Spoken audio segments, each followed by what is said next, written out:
Shalom, puji Tuhan, Bapak Ibu, jemaat yang dikasihi oleh Tuhan.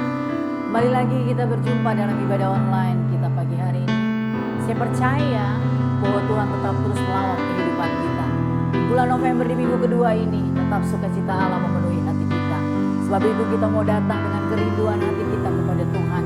Biarlah pagi hari ini kita mau tunduk kepala, kita mau bersyukur terlebih dahulu kepada Tuhan. Dan kita akan masuk di dalam pujian dan penyembahan kita kepada Tuhan. Bapa di surga, kami mengucap syukur buat kasih setia Tuhan yang begitu indah di dalam kehidupan kami, yang tak berkesudahan, selalu baru dan nyata dalam kehidupan kami. Pagi ini kami mau memuji Tuhan, kami mau menyembah Tuhan. Kami percaya Tuhan lawat kami, Tuhan hadir di dalam setiap rumah-rumah kami, bahkan Tuhan hadir dalam kehidupan kami. Agar setiap kami yang beribadah pagi hari ini, kami dijamah, dilawat oleh Tuhan, dan diberikan kemenangan dan kekuatan yang baru daripada Bapa di surga. Dalam nama Tuhan Yesus, hati kami siap untuk memuji dan memuliakan Tuhan. Semua yang ada di rumah katakan amin. Baik, kita akan menyembah Tuhan. Kita mau katakan buat Tuhan, inilah rinduku kepadamu. Biar kita punya kerinduan kepada Tuhan dengan sungguh. Amin.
memuji Tuhan dan kita mau katakan Tuhan Yesus itu baik. Tuhan Yesus itu baik dalam setiap kehidupan kita. Amin. Tak berkesudahan kasih setia Tuhan.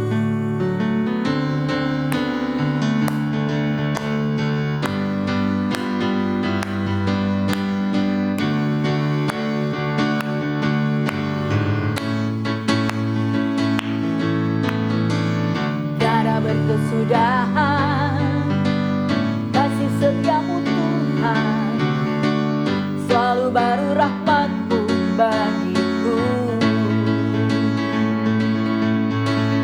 Hari berganti hari, tetap kulihat kasih-Mu, tak pernah berakhir di hidupku. Katakan sekali lagi tiada berkesudahan kasih setiamu Tuhan, selalu baru rahmat-Mu bagiku. Hari berganti hari, tetap kulihat kasih-Mu, tak pernah berakhir di hidupku. Katakan Tuhan Yesus baik, sungguh amat baik, untuk selama-lamanya. Tuhan Yesus baik, sekali lagi bilang Tuhan Yesus baik, sungguh amat baik, untuk selama-lamanya.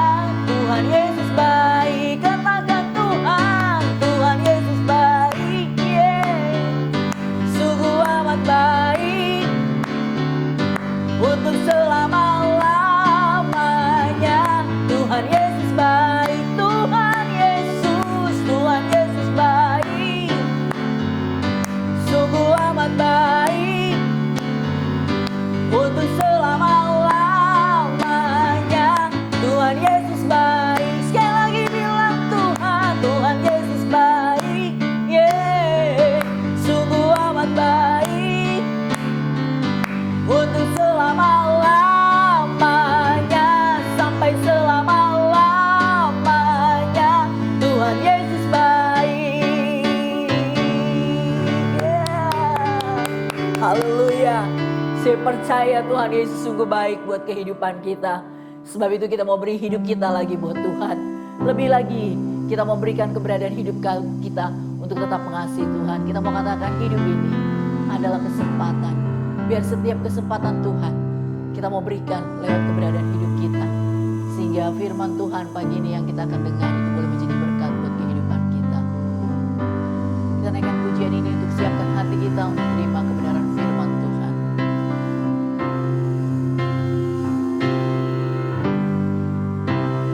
Hidup ini adalah kesempatan.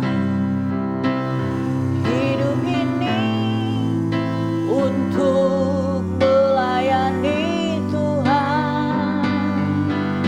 Jangan sia-siakan waktu yang Tuhan beri. Hidup ini harus jadi berkat. Sekali lagi kita naikkan pujian ini. Hidup ini adalah kesempatan. Hidup ini untuk melayani Tuhan. Jangan sia-siakan waktu yang Tuhan beri. Hidup ini harus jadi berkat. Oh Tuhan, pakailah hidupku selagi aku masih kuat. Bila saatnya nanti ku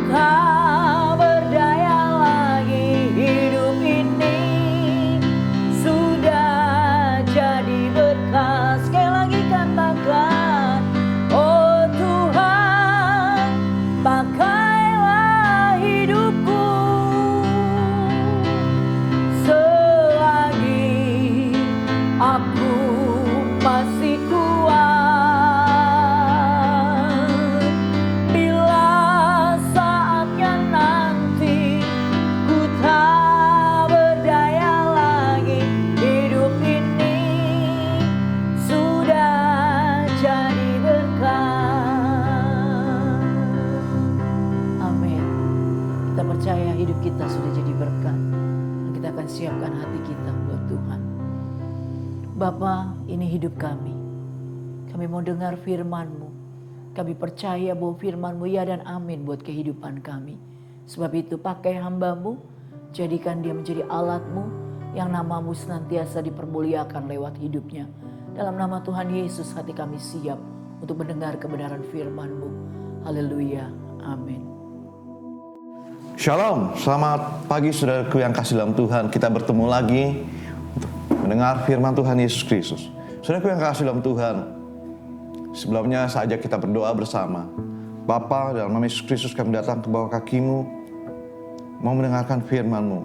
Berbicara kepada kami Bapa, singkapkan mata rohani dan telinga rohani kami Bapa, supaya kami boleh mendengar dan mengerti arti firman-Mu sesungguhnya. Biar kiranya firman-Mu yang logos boleh menjadi rema bagi setiap kami yang mendengarnya. Urapi hamba-Mu, urapi kami semua Bapa yang mendengarkannya. Basuh kami dengan air, tahirkan kami, sehingga kami siap mendengar firman-Mu. Balut hati kami yang terluka, lembutkan hati yang keras ya Bapa. Dalam nama Tuhan Yesus kami sudah berdoa dan mengucap syukur. Haleluya. Amin. Amin. Puji Tuhan, saudaraku yang kasih dalam Tuhan. Suasana masih seperti saat ini ya, berkelanjutan pandemi ini. Apa yang terjadi kita lihat di dunia ini, banyak bisnis-bisnis turun. Tapi ada sedikit juga yang naik. Ya. Bagaimana dengan kita? Apa dampaknya pandemi ini buat kita? Ini sudah berbulan-bulan terjadi. Nah, mari kita dengar firman Tuhan, saudaraku yang kasih dalam Tuhan. Sebelumnya saya akan masuk dengan satu cerita. Ya. Nanti di gambarnya kita lihat di sini, pergumulan mengubah kehidupan. Suatu ketika Tuhan berbicara dengan seorang pria muda. Dia bilang begini, "Nak, layanilah aku. Doronglah batu ini dengan sekuat tenagamu." Kemudian besok paginya dengan semangat situ, anak muda itu bangun dan dia melakukan, dia dorong batu itu setiap hari. Sudah berlaku seminggu, sebulan, terus dia dorong. Tapi batunya nggak gerak sudah, karena batunya seperti Bapak Ibu lihat, batunya besar sekali. Dia dorong sampai akhirnya sudah setahun nggak bergerak juga. Lama-lama dia frustasi juga, saudara. Lelah, sedih, dia merasa sia-sia, merasa nggak berguna. Nah, disitulah seringkali di titik terendah itulah iblis datang. Iblis bilang, tugas lu nggak masuk akal, impossible, nggak mungkin. Kamu nggak bisa mengerjakannya. Tapi beruntung pemuda ini, dia hampir menyerah, tapi dia tidak menyerah. Justru dia datang per Tuhan. Dia ceritain seluruh keluh kesahnya kepada Tuhan. Dia bilang dalam doa, "Tuhan, aku gagal. Tidak sedikit pun aku dapat menggerakkan batu itu. Walaupun aku sudah berusaha sekuat mungkin. Pagi, siang, malam, aku usahakan terus. Tapi batu itu gak gerak. Ampuni aku Tuhan, aku gagal." Dengan lemas pemuda itu datang kepada Tuhan. Lalu Tuhan dengan lembut menjawab dia. Dia bilang, "Nak, aku memintamu melayaniku sepenuh hati. Aku memintamu mendorong batu itu dengan segenap kekuatanmu. Titik, hanya itu saja. Aku gak mintamu untuk menggeser batu itu. Perintahku hanya dorong batu itu dengan sekuat tenagamu." Betul, sekarang batu itu belum berubah, belum bergeser. Tapi kamu lihat ke tubuh kamu. Bukankah tangan kamu sekarang menjadi kuat, berotot, punggungmu menjadi tegap, kakimu menjadi kuat, nah, tubuhmu menjadi lebih fit.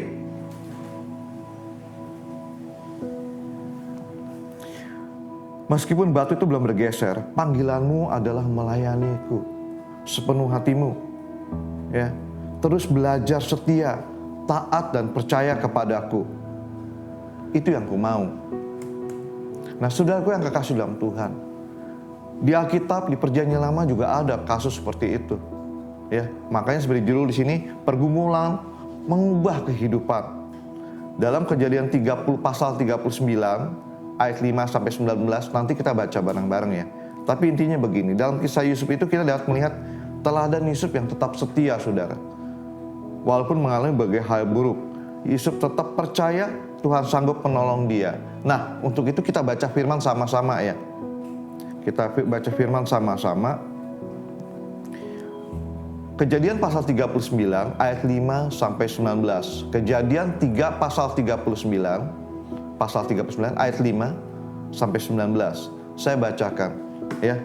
Kenapa kita perlu baca? Biar mulut kita berkata-kata, telinga kita mendengar, hati kita makan, roh kita makan firman Tuhan dan roh, supaya roh kita juga menjadi kuat dalam keadaan pandemi seperti ini, supaya jangan kita lemah ya. Ayat 5. Sejak ia Firaun maksudnya memberikan kuasa dalam rumahnya atas segala miliknya kepada Yusuf anak Yakub, Tuhan memberkati rumah orang Mesir itu karena Yusuf, sehingga berkat Tuhan ada atas segala miliknya, baik yang di rumah maupun yang di ladang. Segala miliknya Firaun diserahkan pada kekuasaan Yusuf, dan dengan bantuan Yusuf, Firaun tidak usah lagi mengatur apa-apa pun selain daripada makanannya sendiri. Adapun Yusuf itu manis sikapnya dan elok parasnya. Selang beberapa waktu istri tuannya, Tante Po ya, memandang Yusuf dengan birahi, lalu berkata, marilah tidur dengan aku. Ayat 8. Tetapi Yusuf menolak dan berkata kepada istri tuannya itu, dengan bantuanku tuanku itu tidak lagi mengatur apa yang ada di rumah ini, dan ia telah menyerahkan segalanya miliknya kepada kekuasaanku. Baik di rumah ini ia tidak lebih besar kuasanya daripadaku. Tiada yang tidak diserahkannya kepadaku selain daripada engkau. Sebab engkau istrinya. Bagaimanakah mungkin aku melakukan kejahatan yang besar ini dan berbuat dosa terhadap Allah?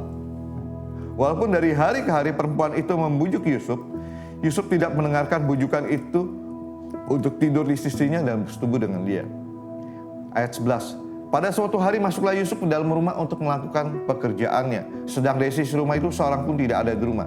Lalu perempuan itu memegang baju Yusuf sambil berkata, marilah tidur dengan aku. Tetapi Yusuf meninggalkan bajunya di tangan perempuan itu dan lari keluar. Ketika dilihat perempuan itu bahwa Yusuf meninggalkan bajunya dalam tangannya dan telah lari keluar, ayat 14, dipanggilnya sisi rumah itu lalu berkata kepadanya, lihat, dibawanya kemari seorang Ibrani, supaya orang ini dapat mempermainkan kita. Orang ini mendekati aku untuk tidur dengan aku, tetapi aku berteriak-teriak dengan suara keras. Dan ketika didengarnya bahwa aku berteriak sekeras-kerasnya, ditinggalkannya lah bajunya padaku, lalu ia lari keluar. Juga ditaruhnya baju Yusuf itu di sisinya sampai tuan rumah pulang. Ayat 17. Perkataan itu juga yang diceritakan perempuan itu kepada Potifar, suaminya. Katanya, hamba orang Ibrani yang kau bawa kemari itu datang kepadaku untuk mempermainkan aku, tapi ketika aku berteriak sekeras-kerasnya, ditinggalkannya bajunya padaku, lalu ia lari keluar. Baru saja didengar oleh tuannya perkataan yang diceritakan istrinya kepadanya, jadi begitulah yang aku diperlakukan oleh hambamu itu, maka bangkitlah amarah tuanku. Kita tahu cerita selanjutnya, Yusuf dimasukkan ke dalam penjara. Nah, kalau kita flashback sudah, Yusuf sama seperti anak muda tadi yang mendapat pernyataan dari Tuhan. Yusuf jauh sebelumnya waktu dia masih remaja dapat mimpi 2 kali bahwa dia akan menjadi pemimpin. Satu mimpinya, Yusuf ini 12 bersaudara ya, 12 Bani Israel, 12 bersaudara laki-laki. Dalam mimpinya itu ada satu berkas gandum yang diikat posisi berdiri itu, sementara ada 11 berkas gandum yang lain itu seperti sujud penyembah jatuh di depannya Yusuf. Diceritakan mimpinya pada saudara-saudaranya, dan saudaranya tersinggung karena merasa kok kami 11 orang ini harus menyembah kamu. Kemudian berapa waktu yang berbeda dia dapat mimpi lagi, bahkan bulan bintang itu sujud kepada Yusuf. Demikian juga dengan 11 benda langit yang lain. Jadi artinya papa mama dengan saudara-saudaranya, kakak-kakaknya 2 kali. Itu adalah mimpi yang Tuhan berikan pada Yusuf. Itu adalah apa yang Tuhan katakan bahwa Yusuf suatu saat akan jadi pemimpin. Tapi apakah langsung terjadi? Tidak. Ya.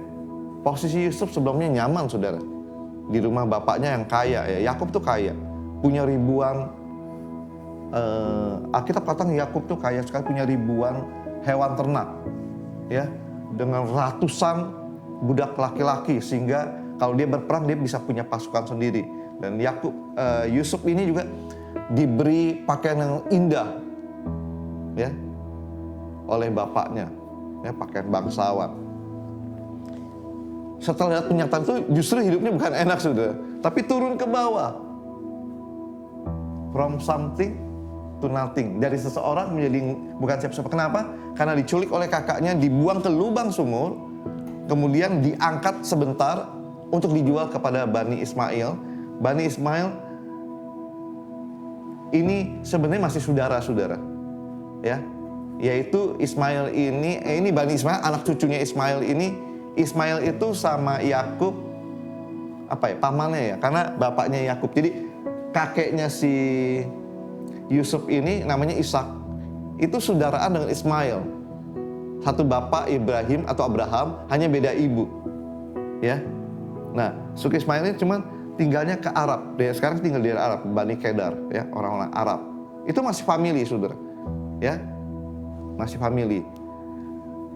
Nah, Yusuf dijual sebagai budak, kemudian oleh bangsa Bani Ismail ini dibawa ke Mesir, dijual lagi di pasar budak.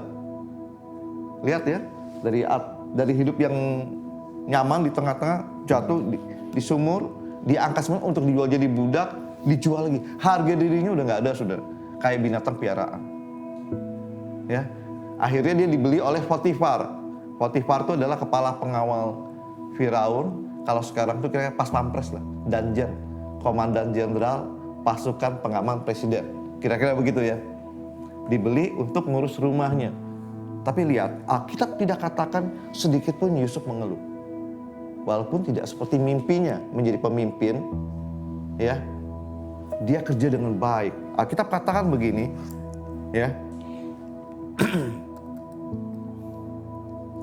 Alkitab katakan ayat 6, adapun Yusuf itu manis sikapnya dan elok parasnya. Sikapnya tetap positif, saudara. Tetap berbuat baik, berkata-kata yang baik, walaupun dalam keadaan tidak baik, ya. Dia lakukan yang baik, sehingga akhirnya apa yang terjadi? Segala miliknya, milik Firaun, ayat 6, diserahkan kepada kekuasaan Yusuf. Dan dengan bantuan Yusuf, Firaun tidak usah lagi mengatur apa-apa selain daripada makanannya dan tentu juga istrinya, ya. Tapi yang lain terserah Yusuf ngatur bagaimana. Bayangkan bagaimana orang ini walaupun sebagai budak, ya, dia nggak dihargai, dia dibeli, tapi dia tetap melakukannya. Karena firman Tuhan berkata, jika engkau bekerja seperti untuk Tuhan, bukan untuk manusia. Lakukan yang terbaik, do all your best. Mungkin Bapak Ibu sekalian sudah melakukan yang terbaik saat ini, tapi kok belum berhasil, belum nonjol. Sabar. Kita lihat Yusuf, ya, dia lakukan yang terbaik. Tapi apa yang terjadi? Pada saat dia dipercaya, sebenarnya kehidupan dia sudah nyaman. Walaupun sebagai budak sudah oke lah dipercaya tuannya, ya. Budak kesayangan, kira-kira gitu, ya. Ayat 7 mulai datang godaan, saudara, ya. Nah, tapi dari semuanya itu akhirnya Yusuf lolos. Nah, kita mau belajar 3 hal, saudara, ya. Lembar yang ketiga. Nah, pergumulan mengubah kehidupan Yusuf, ya. Lalu pada akhirnya kita tahu Yusuf menjadi pemimpin. Nah, dari hal itu kita belajar prosesnya ada 3 hal. 1, pergumulan menghadapi godaan di ayat 7-10. Yusuf digoda untuk berbuat dosa oleh istri Potifar ketika Yusuf sudah menjadi tangan kanannya Potifar dan memiliki kehidupan yang nyaman, ya. Nyaman karena sudah dipercaya, oke? Semuanya Yusuf atur, up to you, terserah kamu deh, kamu apa, ya. Sudah oke? Mulailah iblis datang, ya. Yang kedua, terkadang godaan datang ketika kita sedang berada dalam kehidupan yang nyaman dan damai. Karena iblis tidak suka anak-anak Tuhan hidupnya diberkati. Nah, ini yang terjadi, saudara. Kalau kita sudah oke-oke saja, hati-hati, saudara. Tetap doa, tetap puasa, tetap baca firman Tuhan, supaya kalau pada saat iblis datang goda, kita tetap kuat seperti Yusuf, ya. Yang penting adalah bagaimana respon kita terhadap godaan tersebut. Apakah kita tetap taat atau kita jatuh, ya. Saya melihat orang-orang yang saya kenal, ya, pada waktu hidupnya susah di bawah, iblis tekan ke bawah. Karena peperangan ada dua, saudara. Perang di bawah atau perang di atas. Pada saat perang di bawah, iblis tekan ke bawah dengan sakit, dengan kesulitan ekonomi, terus masalah. Orang ini malah cari Tuhan. Ya, seperti Yusuf, cari Tuhan. Tapi pada waktu iblis nggak bisa ngalahin dia di bawah, perangnya dibawa ke atas. Seolah-olah dalam tanda petik, apapun yang dia lakukan, entah benar, entah salah, diberkati iblis. Seolah-olah ya. Sehingga dia naik, sehingga dalam ekonomi dia punya segala-galanya. Dan seringkali orang jatuh pada saat perang di atas. Pada saat namanya terkenal, duit punya, apapun dia bisa beli. Ya, sakit pun dia punya asuransi yang paling mahal. Semuanya dia punya, kendaraan yang mewah, rumah yang mewah, apapun dia punya. Pada saat di sini seringkali, pada saat dia sekali ada percobaan, nggak ngandelin Tuhan. Kenapa? Karena dia masih punya segala-galanya. Ya, dan seringkali orang jatuh, kalau dia nggak jatuh perang di bawah, dibawa perang ke atas. Nah, yang penting di sini adalah bagaimana respon kita. Satu, kita belajar dari Yusuf, pergumulan menghadapi pencobaan. Dia tetap pegang firman Tuhan. Dia tahu memang dia dipercaya, tapi dia tidak mau menyalahgunakan kepercayaan yang diberikan oleh majikannya Firaun. Ya, dia tolak istri Firaun, ya, Tante Po dia tolak karena dia tahu itu salah. Pernahkah Anda bergumul ketika menghadapi godaan? Apa yang Anda lakukan untuk mengatasinya? Bisa tulis di kolom komen ya, di bawah ini. Ya, kita bisa doakan. Saudaraku yang kekasih, yang kedua, pergumulan menghadapi fitnahan. Sudah dicobai Yusuf, sikapnya sudah benar, dia tolak. Yang kedua, masih datang lagi. Ya, ujian dialami Yusuf tidak berhenti ketika Yusuf berhasil menolak godaan. Yusuf mengalami fitnah yang kejam dari istri Potifar. Ya, orang yang kalau kepengenan nggak sampean ya, orang pengen melakukan dosa nggak kesampean, itu jadi benci loh. Tadinya mungkin dia sayang, kepengen banget sama Yusuf, jadi benci ya. Akhirnya dia fitnah Yusuf. Ketika kita berbuat benar seperti Yusuf, bisa jadi kemudian kita mengalami tuduhan dan fitnah. Karena iblis tidak menyukai orang yang berbuat benar. Ya. Seperti pemimpin-pemimpin kita yang Tuhan pilih di Indonesia yang jujur dan takut akan Tuhan, difitnah dari segala cara supaya dia jatuh. Ya, kenapa? Kita tahu ceritanya. Karena iblis tidak suka orang benar. Ya. Yang ketiga, ya, Yusuf memberi teladan bahwa respon yang benar diperlukan dalam pergumulan menghadapi fitnah. Yusuf tidak melawan sedikit pun. Saya percaya Yusuf hanya berdoa. Alkitab tidak tulis, tapi saya percaya dia berdoa. Tuhan, aku sudah melakukan yang benar. Aku dorong batunya Tuhan dengan sekuat tenaga. Aku sudah melakukan hal benar, tapi kok malah difitnah. Ya, apakah Anda pernah difitnah orang? Ya, Anda bisa cerita di komen di bawah. Kita bisa doa sama-sama, saudara. Ya, nah yang ketiga yang kita belajar dari Yusuf, pergumulan menghadapi penjara. Ya, tadi pergumulan menghadapi godaan. Yusuf menang karena apa? Pegang firman, ingat janji firman Tuhan. Ya, yang kedua pergumulan menghadapi fitnahan. Ya, Yusuf memberi teladan bahwa responnya benar, dia tidak ngelawan, tapi diserahin sama Tuhan. Yang ketiga, pergumulan menghadapi penjara. Akhirnya Yusuf masuk penjara, saudara. Ya, karena Potifar yang tadinya sayang banget sama Yusuf, jadi marah banget, saudara. Ya, dia nggak ngecek dan recheck betul nggak sih? Iyalah, dia lebih percaya istrinya ya, karena lebih lama tinggal dengan Firaun kan. Tapi sadar nggak kita? Seringkali Tuhan izinkan itu terjadi. Kenapa Tuhan nggak tolong di situ?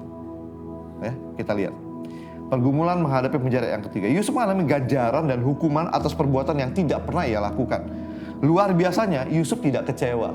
Alkitab, kalau kita baca di Kejadian pasal 39, tidak satu ayat pun menceritakan Yusuf lebay atau Yusuf gerung-gerung, nangis, komplain, kecewa, keluar kata-kata makin nggak, tidak ada cerita seperti itu, saudara. Ya.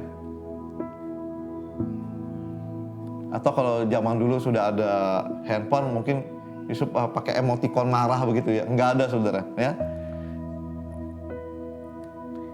Yusuf mengalami ganjaran hukuman atas perbuatan yang tidak pernah ia lakukan. Luar biasanya Yusuf tidak kecewa dan menjadi marah atau bahkan menyalahi Tuhan, tidak. Yusuf tidak lakukan itu. Itu yang justru membuat Tuhan akhirnya mengangkat Yusuf mengalami kemuliaan besar. Itu yang Tuhan suka, saudara. Bagaimana dengan kita?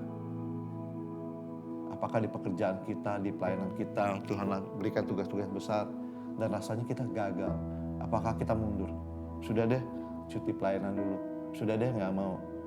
Percuma, pekerjaan jenderal, gaji kopral begitu. Ya, orang suka bilang begitu. Ya, nggak seimbang.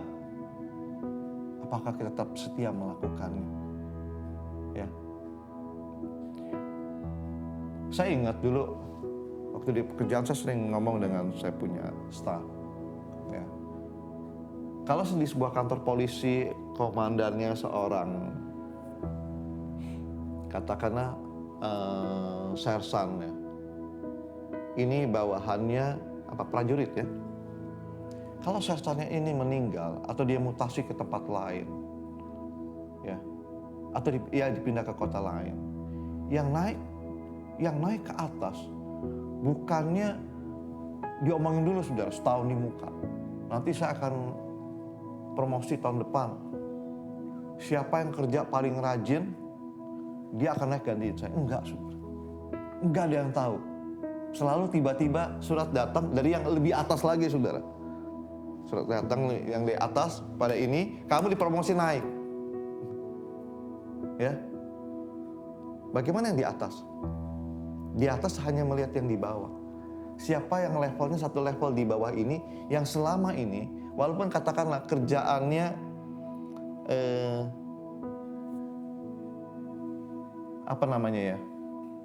itu tadi, kalau jabatannya rendah, tapi dia selalu mengerjakan pekerjaannya komandannya, mewakili. Kalau komandan nggak ada, dia ambil alih tanggung jawab. Kalau komandan nggak ada, dia ngatur teman-temannya, ya, standby.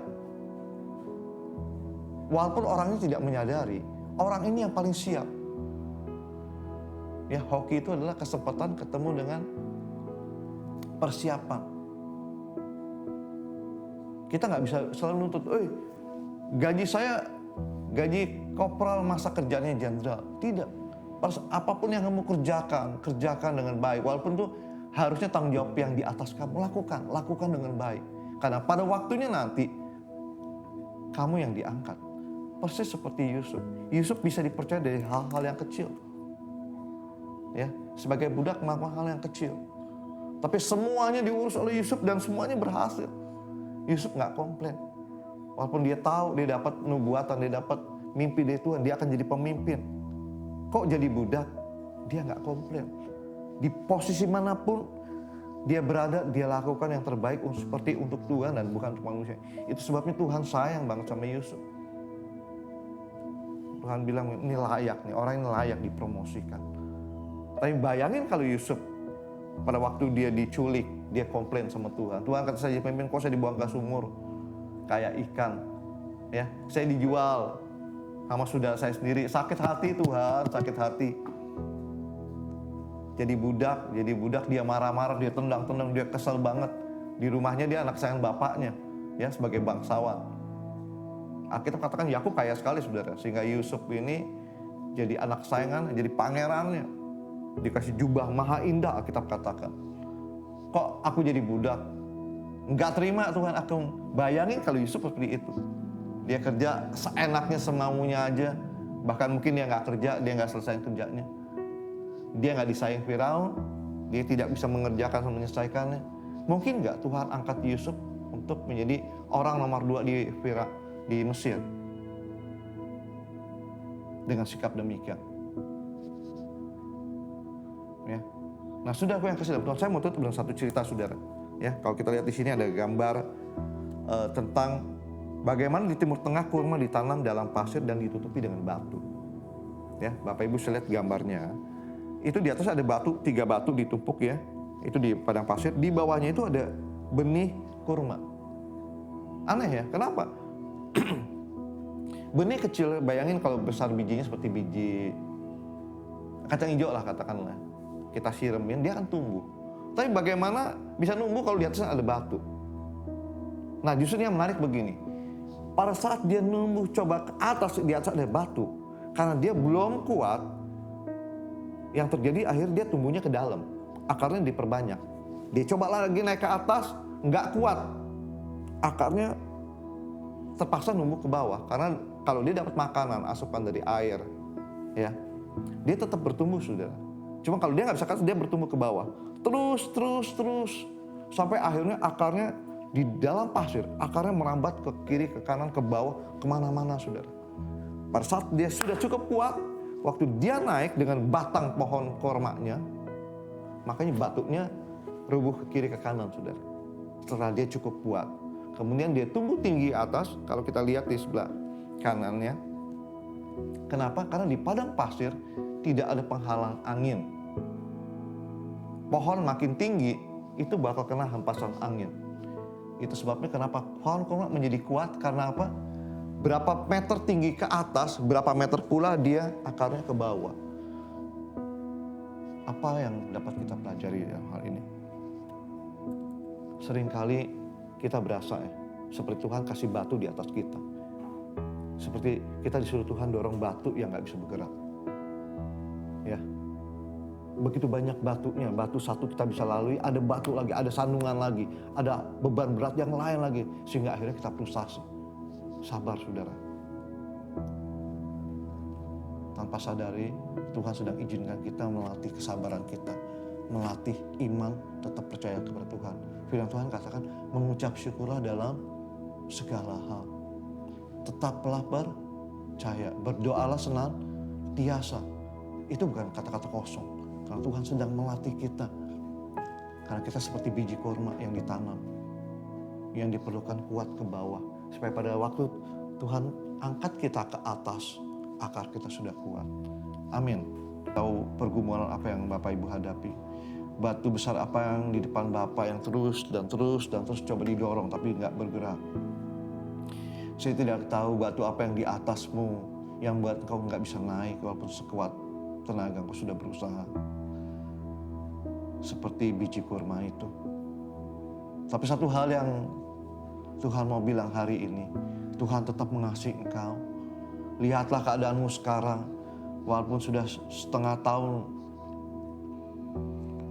tahun lebih masa pandemi, kesulitan seluruh dunia terjadi, tapi engkau tetap bisa makan. Engkau tetap bisa berdoa kalau engkau mau berdoa. Engkau tetap masih ada. Tidakkah engkau melihat pertolongan Tuhan dalam saat-saat yang rasanya tidak mungkin, dalam saat-saat yang merasa tergencet. Tapi engkau tidak mati. Engkau tetap ada kan dalam pemeliharaan Tuhan. Tuhan, tidakkah engkau bisa melihat ada pertolongan Tuhan membuka jalan-jalan. Mungkin saat ini jalannya masih kecil, tapi jalan ke kanan, ke kiri, ke bawah Tuhan buka. Untuk kau tetap bertahan. Belajarlah seperti Yusuf. Punya sikap yang benar. Dalam keadaan terjepit sekalipun, tetap percaya janji-janji Tuhan. Dalam firman-Nya. Saya mau berdoa untuk Bapak Ibu sekalian. Mari kita berdoa. Bapak Yesus Kristus, kami ucap syukur karena Engkau baik, Engkau sungguh sangat baik. Terima kasih buat firman-Mu yang sudah disampaikan pada hari ini. Pergumulan dalam kehidupan kami. Terima kasih Tuhan Yesus, Engkau membuka mata rohani kami sehingga kami boleh melihat ada rencana yang besar, ada rencana indah di balik semuanya ini. Karena firman-Mu berkata, Tuhan turut bekerja dalam segala hal. Baik itu yang baik, baik itu yang jahat, baik itu yang enak maupun yang tidak enak. Bagi setiap orang yang mengasihinya. Tuhan terima kasih. Ada hal yang besar, ada hal yang baik di balik semuanya ini. Tambahkan kepada kami iman untuk percaya seperti Yusuf Tuhan. Tambahkan kepada kami kesabaran untuk kami tetap bersabar dalam penderitaan. Tetap setia, tetap baca firman-Mu dan melakukan firman-Mu seperti Yusuf. Sehingga kami boleh berhasil dalam mengatasi pergumulan yang mengubah kehidupan ini. Terima kasih Tuhan Yesus. Dalam nama Tuhan Yesus kami sudah berdoa dan mengucap syukur. Yang percaya katakan, amin.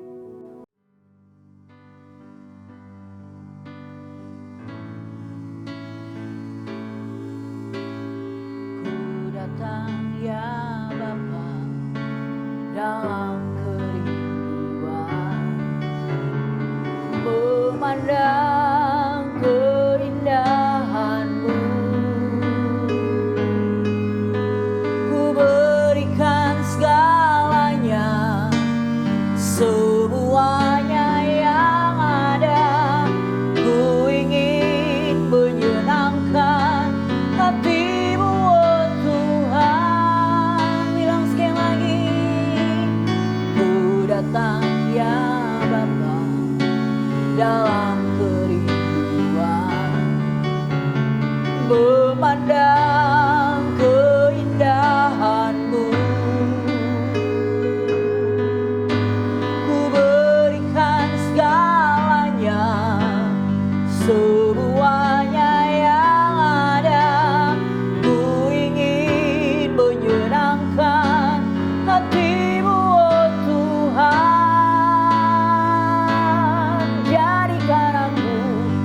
karya-Mu di dalam hidupku.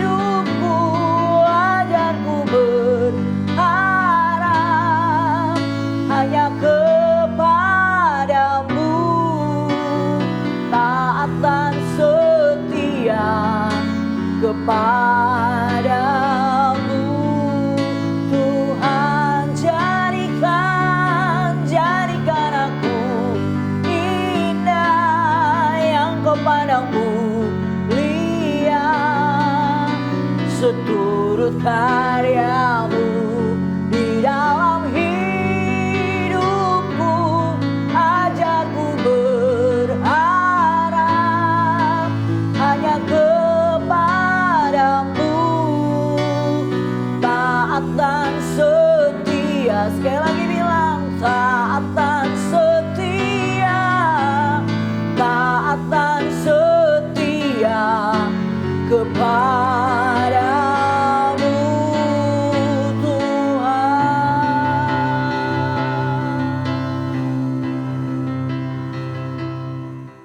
Saudaraku yang kasih dalam Tuhan, mari kita angkat kedua tangan kita dan juga hati kita untuk terima doa berkat hari ini.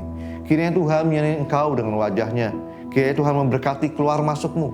Kiranya Tuhan berkati bakul nasimu dan pekerjaan dan usahamu. Kiranya Tuhan berkati sekolahmu dan kuliahmu. Kiranya Tuhan berkati pelayananmu. Kiranya Tuhan memberkati apapun juga yang kau kerjakan dengan kedua tanganmu untuk kemuliaan namanya. Biar kiranya berkat dan damai sejahtera dan sukacita yang jauh melampaui segala akal, menyertai dan persekutuan dengan Allah Roh Kudus, menyertai kamu sekaliannya. Mulai hari ini sampai Maranatha, Tuhan Yesus datang yang kedua kalinya. Yang percaya bersama saya katakan, amin.